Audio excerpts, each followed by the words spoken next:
Hello, my bookish besties and babes.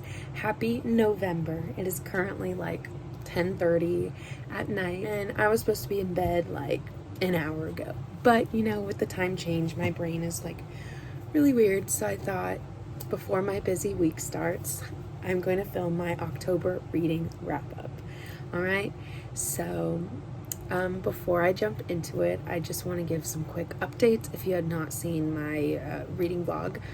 But in the month of October, I not only started a new job, which is super happy. I'm working as a file clerk in a law firm, so that's amazing. It's a full-time job with benefits and everything, so I feel like a big girl now. And then also found out that I am moving in this month of November. So I've been just a little bit stressed because we all love being bookworms until it's time to move, because moving books is like hell on earth. But I'm never gonna give it up. Never gonna give it up. Yeah, I don't even know if I just spoke English 5 seconds ago because that kind of sounded like but well, it's fine. It's late. It's almost time for bed. Anyways, let's jump into the video and start my reading wrap up. All right, let's start with the analytics, the breakdowns, I guess. So I read 8 books in the month of October. I read 2 fantasy books, 1 young adult fantasy book. I'm sorry if you keep me looking down, I have paper. 2 romance, 2 classics, and 1 non-fiction, all right? And I had a very decent, I would say pretty good reading month. My average star rating for this month was 4.25 stars on average. So I would say that's a pretty solid reading month. I didn't read a lot this month because I was so busy, but the books that I did read were averagely pretty solid. So awesome. So let's just go in order of when I read them. So first book I read was Can't Spell Treason Without T by Rebecca Thorne. I think that's the author. I'm going to include pictures of the books just in case, because like I said, I packed, so all of my books are currently packed right now, so I'll include pictures. But yes, Can't Spell Treason Without T. I gave that one 3 stars. I also had a reading vlog for that, so if you want a more in-depth review of what I thought, please go check out that video. I'll wait.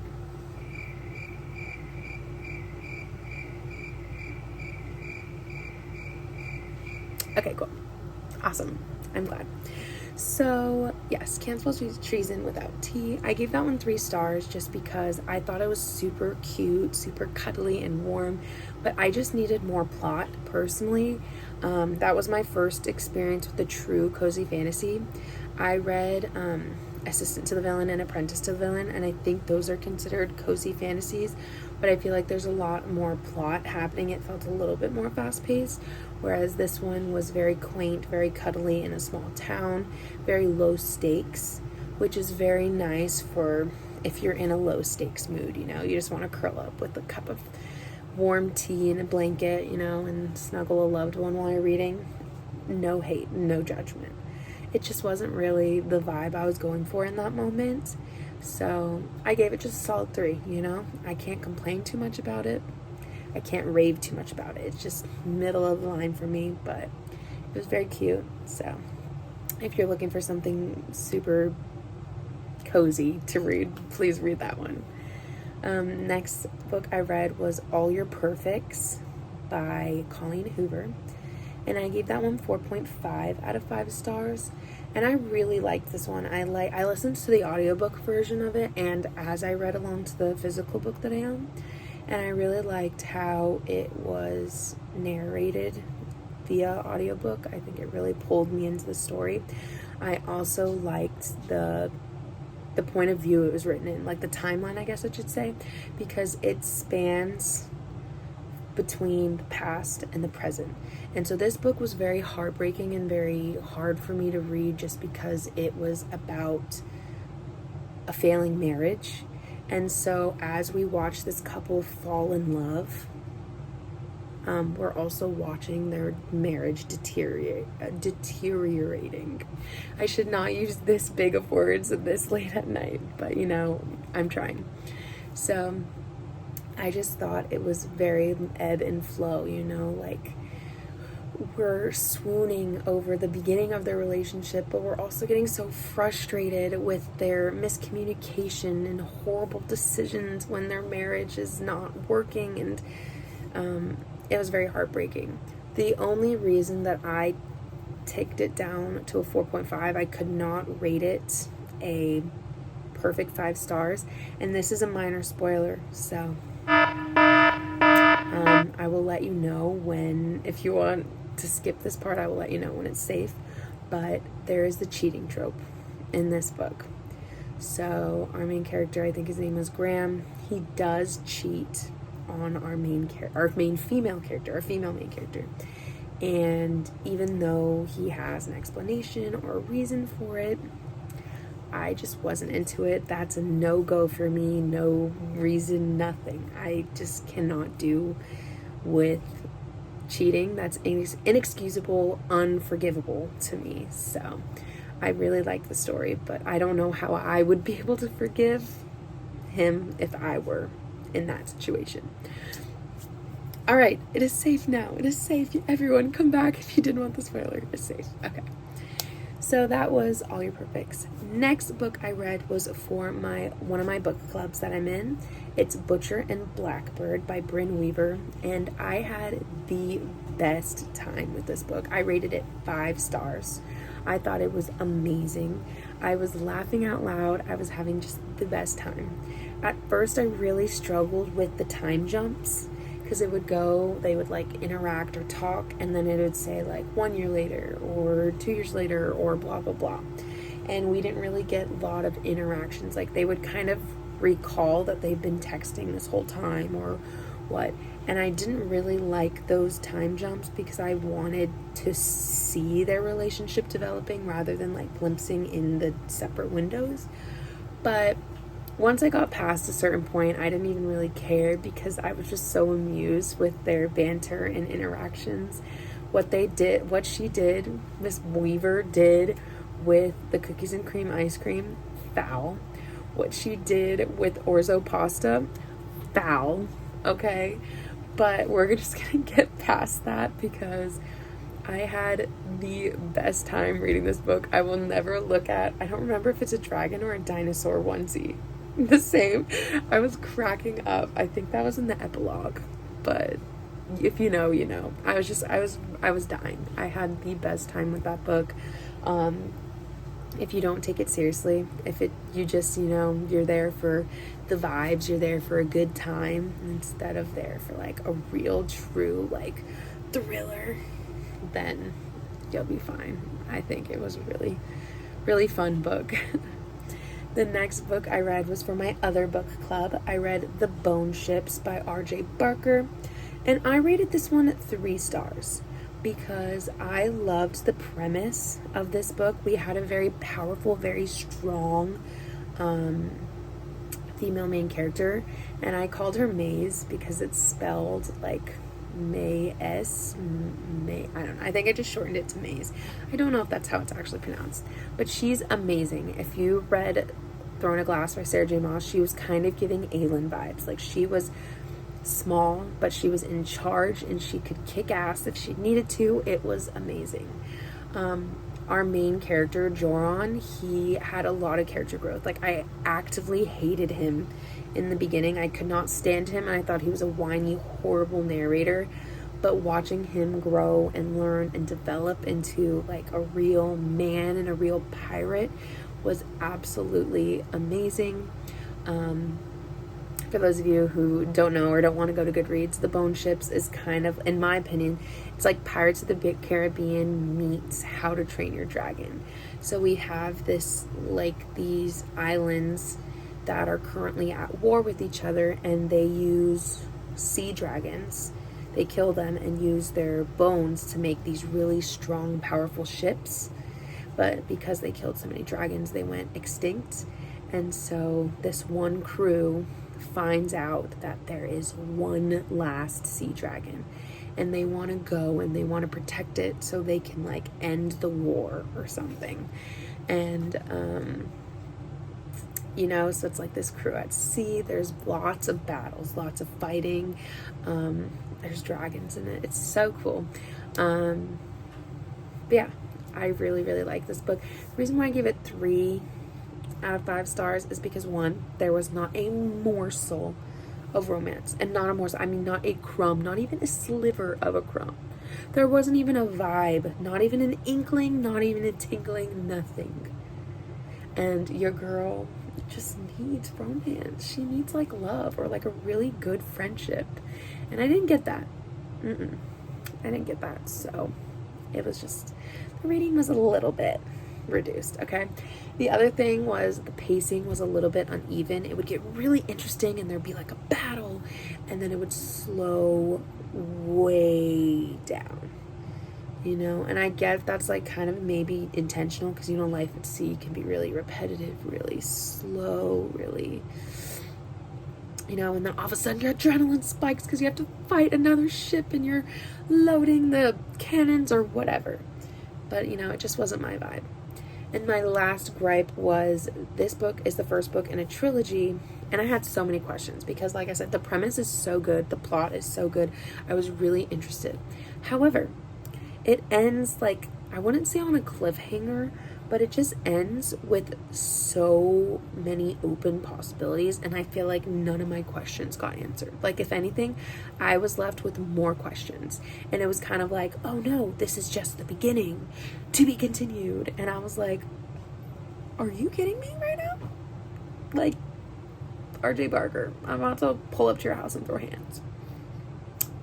Not really. Like, clearly they did a good job because I care so much, but I kind of would have liked for more questions of mine to be answered, but I guess that's what book 2 and 3 are for, right? So good marketing, I guess. Yeah, that was the Bone Ships. Next I read Pride and Prejudice by Jane Austen. I absolutely love the movie with Keira Knightley. Literally, I eat it up. I love that movie. And this book, I rated it 5 stars. It did not disappoint. If you like the movie, I know other versions of the movie exist, but I have not seen them. I apologize. But if you like the Keira Knightley version of the movie, you have to read the book. It's like the vibes are copied and pasted. Like, the movie just follows the book so truly, and there's still wittiness and there's still banter, and Elizabeth is so headstrong, but Darcy is so broody, and it's just so good. It's a classic that I just absolutely love and adore, and the way that Darcy loves Elizabeth and then Elizabeth loves Darcy afterwards, and it's like the awkwardness and embarrassment that comes across their like encounters while they're still like majorly crushing on each other but too prideful to admit it. It's so good. It's so good. I don't need to say much else because I feel like everyone and their mother knows about Pride and Prejudice. If you haven't read it, here's your sign. Go read it, alright? The next book I read was Harry Potter number 3, which is Harry Potter and the Prisoner of Azkaban. And this is another 5-star for me. I absolutely love this book. It took me forever to read it just because I was so busy, and I feel like I kind of soft DNF'd it for a point because I didn't pick it up till like a month and a half later just because, I had so much going on. But this is the book that we get to meet Sirius Black and Remus Lupin, which are characters that I really love and adore. I feel like the plot is really starting to thicken here. Like, we get to find out more about what truly happened to Harry's parents. Yeah, it was just really fun. I think a lot of things happened. We got to meet our hippogriff. I think that's what the character's called. I don't know. I'm so forgetful, guys. It's literally 10:48 at night. Like, I know it's like Buckbeak. I think he's a hippogriff. If I'm wrong, I'll tell myself if I'm wrong. If I'm right, I'll tell myself. All right, we'll find out when I'm editing. Anyways, yeah, I feel like everyone also knows about Harry Potter. I feel like I'm a crazy person because I've never read them. So now I can start book 4, which I know is a lot of people's favorite. The Goblet of Fire apparently is like really fun with the the Wizard Tournament and everything, so I'm super excited to get into that one. I think it's like the Wizard Cup. I don't know. Apparently I'm going to find out when I read it. I haven't seen the movies in a hot minute, so maybe it's time for a rewatch of the movies. But I kind of want to wait to do that until I finish all of the books. Anyways, I digress. The next book I read was Channel Kindness, and this was by Lady Gaga's Born This Way Foundation. Like, a bunch of reporters did this, and this is my nonfiction read for the month, and I gave it 4 stars. So this was just a collection of like true stories and a collection of like journalists, I guess I would say reports, and it's just people around, you know, the communities surrounding us, about kindness and how kindness truly changes lives. You know, how whether you're dealing with bullying or, you know, suicidal thoughts or addiction, or, you know, you're being targeted because you're gay or of a certain religion or anything, how, you know, you can take this pain and you can take this anger and hurt and brokenness that you have in the world, and you could turn it around and just be kind, and how that kindness is going to spread and just, you know, slowly change the world, like one person at a time. And so it was just very uplifting. It was very nice to know that all of these, like, all these kind people exist in the world, and that kindness truly is a goal for a lot of people. Because I feel like in this day and age with the internet and all the hateful comments that people can leave, it's so easy to get caught up in the negativity, where it's just like, you know, flip it around. So, yeah, I really liked it. It was very easy. I listened to it as an audiobook, and all the different stories were narrated by different people, and it was just really interactive, and it warmed my heart, you know. Very quick, easy read. Last but not least, the book that I finished on October 31st was A Connecticut Yankee in King Arthur's Court, and I rated this one 4.5 stars. Just because I thought it was super fun, super witty. Like, it's Mark Twain, so of course it's going to be witty, you know, like, he is the witty author of the, I want to say the 20th century. Yeah, but yeah, he's amazing. If you want to see King Arthur and the Knights of the Round Table play baseball, then please read this book, because you'll get to see it. If you want to see them using 20th century slang, you'll get to see it. The only reason why I ticked off half a point is because I felt like the pacing was a little bit slow at certain points, just because Mark Twain does like to go into detail on certain things, which I'm not saying is like a bad thing. Like, I feel like people are super into that, but just me personally, I feel like it drew me away. But other than that, I really enjoyed it. And if you're looking for a Mark Twain book to read, or a classic book to sink your teeth into, I think this one is very palatable to a lot of people, just because it feels more modern with like the slang that's happening.